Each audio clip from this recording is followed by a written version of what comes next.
Sebelum pertandingan antara Arsenal melawan Bayern Munchen, gue itu udah berpikir ini bukan pertandingan mudah buat Arsenal.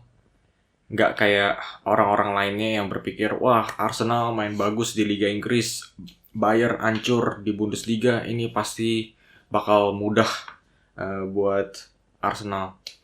Tapi kenyataannya adalah Bayern itu masih punya jam terbang yang lebih tinggi daripada Arsenal. Mereka masih memiliki pemain-pemain berkualitas kayak Musiala, Harry Kane, Leroy Sané, Joshua Kimmich. Ini nggak bisa dianggap remeh. Dan akhirnya Arsenal pun yang merasakan hal itu juga. Dan kalau gue lihat ya, di dua laga ini, Arsenal dan Bayern, mereka berdua ini kelihatannya nggak mau mengambil terlalu banyak resiko.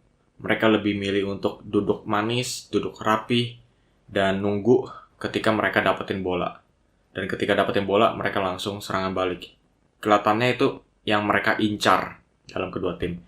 Dan hasilnya adalah laga yang kelihatannya itu agak terlalu ketat dan mungkin agak sedikit membosankan untuk ditonton. Dan di laga seperti ini, di mana kedua tim ini lebih memilih bermain lebih hati-hati, butuh seorang pemain yang memiliki killer instinct atau naluri pembunuh. Dan sekali lagi masalahnya Arsenal terkuak karena mereka walaupun udah mencetak 6 gol lawan Burnley, lawan West Ham juga udah banjir gol, dan belakangan ini ngebantai Brighton 3-0. Akhirnya kelihatan lagi kekurang tajamannya mereka di depan gawang. Bukayo Saka, Martinelli, Kai Havertz gagal tampil di depan gawang Bayern. Dan ada beberapa faktor. Gue nggak bisa mengkritik Arsenal cuma dari satu game aja. Karena di pertandingan-pertandingan sebelumnya mereka itu sangat tajam. Tapi masalahnya itu apa? Ada banyak faktor yang kita harus bicarakan. Salah satunya adalah faktor kecapean. Pemain itu juga sama kayak manusia. Ya, mereka itu manusia. Mereka itu butuh waktu istirahat.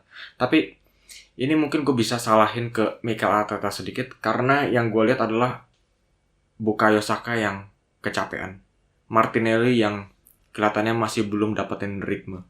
Ini semua adalah tugas manajemennya dari Arteta. Berapa kali gue itu udah membisikkan ke Arteta di alam mimpi ya.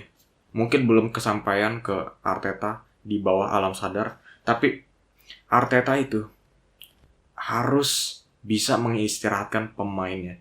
Tapi Saka dimainin terus-terusan. Dan hasilnya kemarin itu Saka, dia nggak ngapa-ngapain, dia nggak bisa ngapa-ngapain.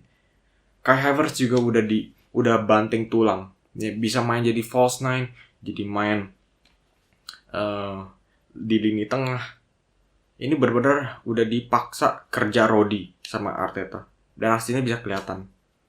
Mungkin di awal-awal musim mereka tuh lagi kencang, bisa nge-score 5-6 gol dalam satu laga. Tapi ya itu mungkin adalah sebuah keteledoran dari Arteta.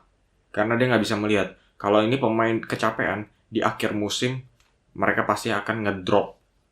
Dan itu bisa kelihatan dari perkataannya si Arteta sendiri. Dia bilang kalau lu mau jadi pemain top lu harus bisa main setiap laga. Itu bullshit kalau gue bilang. Nggak ada pemain yang bisa main semua laga. Bisa, tapi ya itu mainnya cuman lenggak-lenggok aja. Yang kayak yang dilakukan oleh Bukayo Saka kemarin itu. Dan yang gue maksud adalah ini pertandingan yang sangat ketat. Bukan permainan yang akan mendominasi. Dan di laga yang sangat ketat seperti ini, butuh beberapa pemain yang bisa menunjukkan killer instinct. Karena momen-momen untuk mencetak gol itu sangat minim, sangat sedikit. Harus ada pemain yang tajam lagi. Dan sayangnya, karena faktor kecapean, dan juga mungkin karena ada pressure, dan juga ada karena jam terbang di Liga Champion, Saka, Havertz, Martinelli blunder total kemarin itu.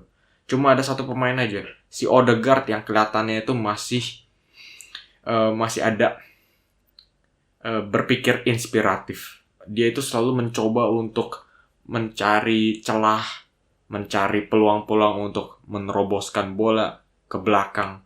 Tapi ketika peluang-peluang ini diciptakan, Gabriel Jesus dan 3 pemain di depan Arsenal ini gagal total untuk mengonversi peluang-peluang tersebut.